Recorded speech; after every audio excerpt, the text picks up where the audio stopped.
Hi everyone, Ian Hamilton here with UploadVR with Henning Koczy with Walkabout Mini Golf, Mighty Coconut developer over there, one of the first employees at Mighty Coconut to take up the task of building out Walkabout Mini Golf.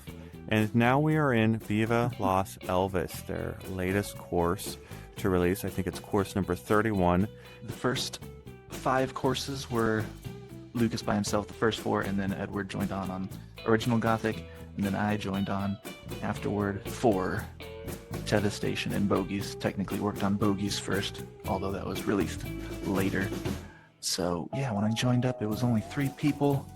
It was amazing. We just hit off in our silos and built something cool and handed it off to the next person and waited 3 months for something to come back.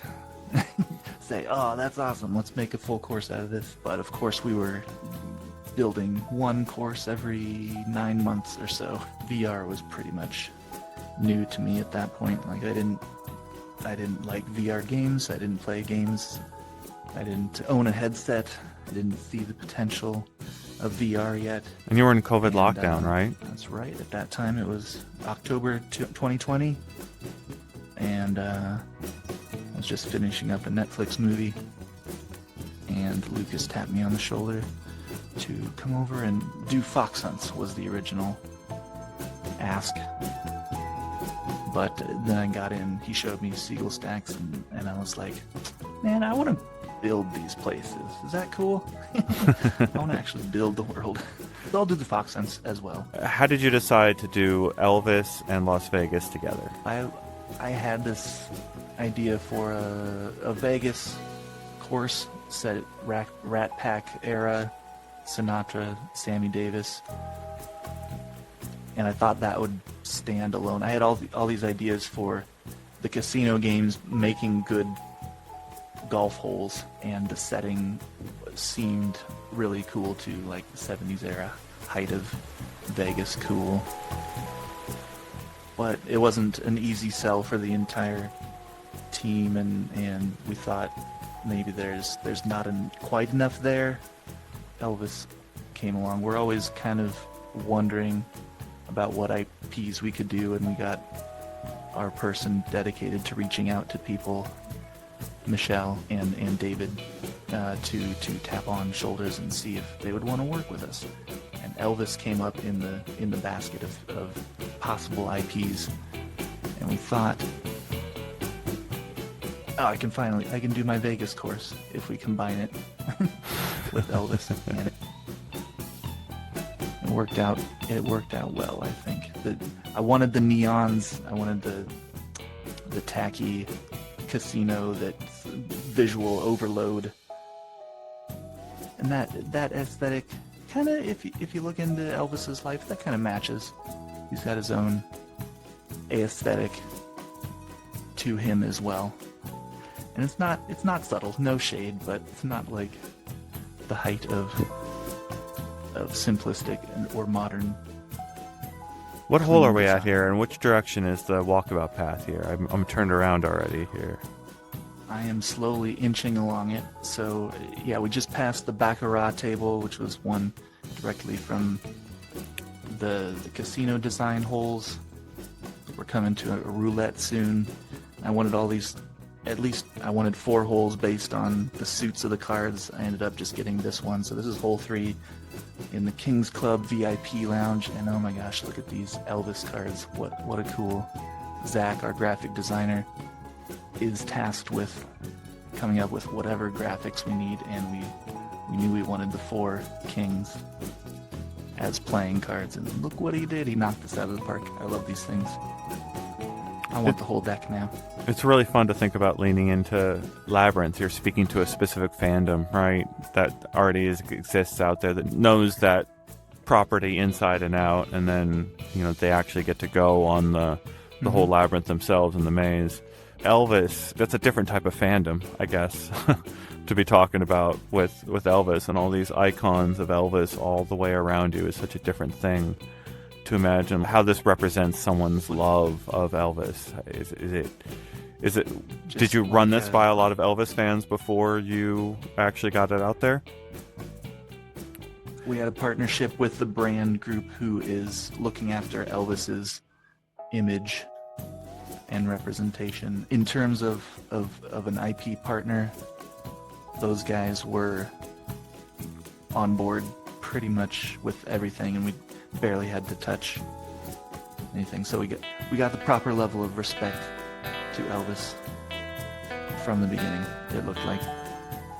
Oh, this is a cool thing to discover. So I played this course through prior to this interview. Does my music play for you when I do this? Yeah, I can hear you strumming. Wow, that's neat. Who built this, and how long did this take? The little effect of the strings vibrating would have been Jeff Bull Jr. He's also the guy who does our custom sounds too, so he would have found these little bits of these little clips of the strings. It works so well though. We're standing on. It's more than, I don't know. This is fantastic. Would have been cool if I could stand on a certain fret up here and change the note as you strum it down here. Co-op multiplayer. Oh man! All right, out. all right. We'll bug you about that in 2027, I guess. Yeah, we want that. We want that. That sounds amazing. I wanted to point out the guitar is Elvis's Hagstrom Viking 2 from the '68 special, and I had a lot of fun building it. Some of our fans got married in Around the World course at the beginning of last year, and it was officiated by David, I think. Now we have a real chapel where we can do that again for real this time. I love it. There's the microphone. The mic works too. I love it. Great. This is where we should have our internal meetings as well. Oh, wow. There's little touches like that are getting added to a lot of your worlds over time that I don't even notice on first glance, second glance. Even when this is a very different tour than I've done previously, because obviously my voice is in it, but just getting to play. What I'm trying to struggle with is how often do you have environmental things like that in your previous courses? And I've just glossed over them because you guys want those Easter eggs to be found by the player base. It wasn't often. Back then we were a smaller team. Now we have Jeff Bull Jr. to come in and not only make that sound, filter the audio, find the right audio, and also make it work code-wise. So we're getting more and more of those type of things in there. Yeah, that makes sense. Okay, so good. It's not just my imagination that these things are happening more often. We always wanted to add little sounds to all the instruments. We finally did in Alfheim, a little bit in Shangri-La, and the Cherry Blossom remaster, of course, has the instruments working. We always wanted to, never had the time. Henning, sorry to interrupt you real quick. Talk to me about the smoke in the lights.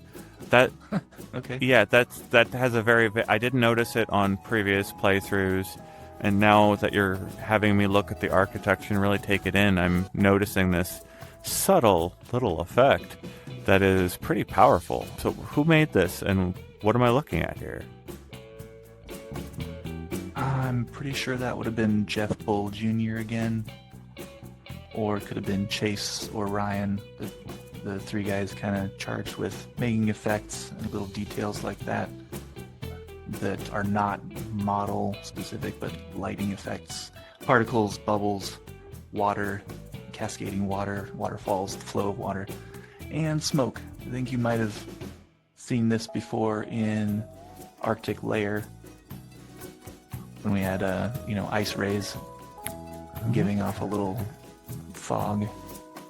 Yeah, and it's like Here it seems extra smoky. It is a 70s casino after all, so that's yeah, that's why it grabbed me, right? Like I don't want to be breathing. And it's funny, the effect is right. It's you have to kind of look up to see it, and it's out of the way. It's not in your face. but it still gives you that little atmosphere. We're kind of in between the main casino hub and the chapel. This is Heartbreak Hotel. The walls are missing. It's neon. It's kind of an abstract imagination dream version of Heartbreak Hotel. And you putt through the halls, bouncing off doors. Okay. In hard, the doors open a little bit. And you have to contend with that. What hole are we at here? How far have we gotten to this? This will be hole 6. Okay. Oops. And hole 7 is a big old 7. This is so much fun. Back to the casino. How long did it take for you to get the central area right? Oh, it all developed together. So 9 months, like any course takes. We knew we wanted like a hub in the middle, and we wanted to make little jaunts out to the side for dream sequences that are more representative of his life or certain songs. So that's why the chapel is out there and Heartbreak Hotel is out here, and we're about to go up through the jukebox into the jailhouse. We started this whole course with what places could we pull out from his songs, like Heartbreak Hotel, the wedding chapel, the jailhouse, and like a Grand Ole Opry like opera hall, his dressing room. Like, we always start with what are the places that we have to go if we're doing Elvis. The colors in here are wild, yeah. Obviously. Very dreamlike sense in a lot of these places. Yeah. We're hoping for... We went abstract and a little dreamlike, neon dreamland, I call it. You go out into these almost movie sets or neon hallucinations of his life. The next hole is a literal movie set, but yeah, as I was kind of saying before, we wanted to still, like, if you look out, you can see what it's actually built on is these scaffolding. Like, it's important to us that even though this is an abstract place and it could be just floating in the nothingness as a dream sequence, it's still important for us to ground it in some kind of reality. Like, pretend that it could actually be built. Yeah. And those structural supports are how Lucas and I call it the importance of handrails. It's still got to feel real. These places, we can build them and make them pretty, but they don't really feel real until there's handrails on the stairs. Interesting. Yeah. I like that little detail about placemaking. It does matter that it feels like a real place. Yeah. In this place, you can fly wherever you want, you can walk through walls, but it's still important to ground it and to make it feel like it could have been built. Yeah, it could have been built. It's a similar mindset to a kid, I guess. It's the same sort of mindset of the floor is lava. You build a fort on the floor, and it needs to just feel like what you're imagining that it feels like. If it passes that test, then you're good, right? For adults, as many hints as we can give them whose imaginations aren't quite as strong as a kid who can look at a cube and it's a skyscraper. Yeah. We have to give them as many details as we can, like the handrails, for example. Good point, yeah. And they still got the smoke effects, the lighting effects in here. It's such a powerful... We get the smoke and the lights and...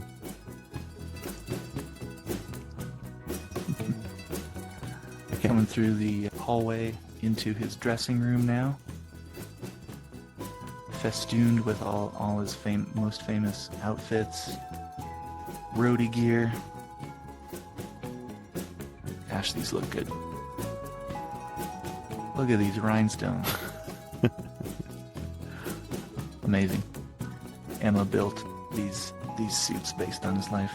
And of course we got our our bacon banana peanut butter sandwich waiting on his dressing room table.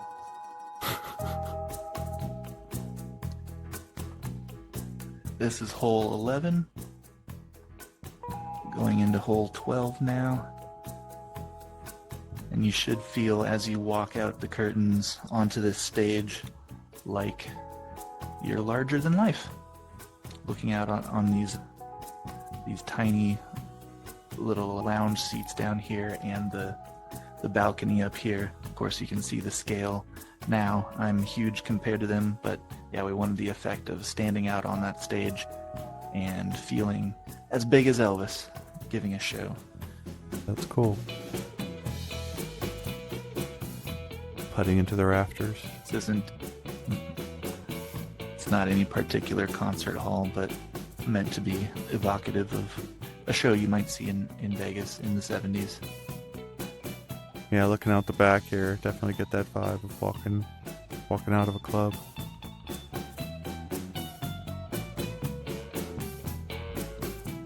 Back to the casino and back to a casino game hole, the one-armed bandit, the slot machine. This one caused me the most trouble, design-wise. It barely got finished in time. Hole 13, for some reason, is always the bad luck. The end is in sight, you're almost there. Just a few more holes and you're done with the course. And 13 is there to cause you problems, that's what you're telling me? If you look at it story-wise, yeah, you're past the mini climax of hole 9, and you're in your third act. Story-wise, malaise, yeah, and you've got to... You can't. How do you close this? We have the idea of the big closing number at Graceland and the Jungle Room coming up, but yeah, now what do you do between the second act closer of hole 9, 11, 12, and then? So yeah, we've talked about that a number of times internally, and I think that's what it is. We're trying to tell a story, and we have the same problem as anyone on the third act. Yeah. Oh wow. I love. So do you end up going through these places at different speeds to test what it looks like to really rush and versus take your time? Because I know how important it is, the sight lines and how everything looks on the whole walkabout path, but still that whole walk up the steps is breathtaking, and it would look completely different if I did it really fast versus doing it really slow. By the time it comes out, yeah, we've explored this entire place at all different speeds from all different angles. So yeah, we do. I don't know if we consciously make an effort to go slowly. When I first build something and I'm seeing it for the first time, that's definitely my opportunity to go slow and appreciate every little nook and cranny that I've only seen in my modeling program. I'm proud of that roulette hole. That was one from when it was just going to be a casino course, and I really wanted that roulette wheel. Probably I was going to make that hole 18 if this was simply a casino course, but slots in at 14 in the context of Elvis. This one's cool too. Elvis shaking his hips. This was based on a dance he did. Which one was it? All Shook Up. Although, he's famous for shaking his hips in all those songs. I love that, yeah. But again, how can we get this, what if I wanted an Elvis dancing hole, but how are we going to do it so that it could possibly be built? So we had to think about the cogs and the workings of where would it pivot and what would get across the motion, but with a minimum of mechanical complexity. It's such a complex artistic choice, right? Like, you guys make it seem easy at the end of the day, because we only see this version. It's hard for us to imagine all the ideas you had to cut out, right? There's lots of ways to envision Elvis, and that one just feels right now that I've seen it. But there's plenty of bad ways to do it, right? Yeah. We could have done Biographical and like follow his life story, but yeah, we needed a place, the casino, and we needed more places to visit along the way than if we had just done his life story. There is bits of his life story, but they're out of order.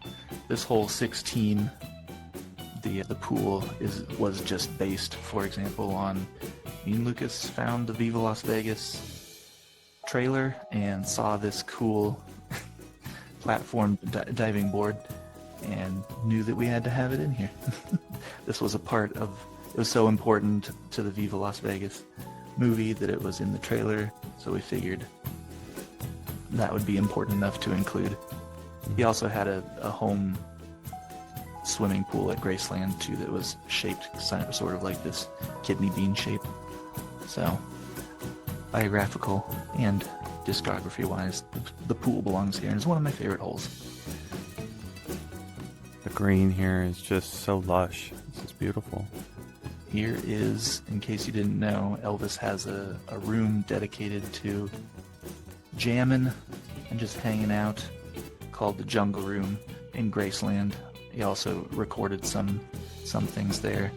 So this is based on that. Lots of wood, lots of raw brick. Sure enough, you passed the test. Does it? Yes. Good job, Jeff. Sorry, I didn't mean to interrupt. Was this hole 18 over here? We're on 17 in the Jungle Room now. Sometimes I'm surprised by the stuff that makes it into, so I didn't know until I checked myself. Delightful. Good job there. You passed both the journalism live test on the launch day and the developer test, surprising us with. I've seen things like that even in, like, I think it was Alchemy or Job Simulator has some like hidden notes under desks and on the backs of props that are in their room, and it's always fun to get a different dev that goes in and finds it, months later after it's been hidden by someone. Just before we looked was the first time I noticed all the shininess on things, the metal. That's always a surprise to me.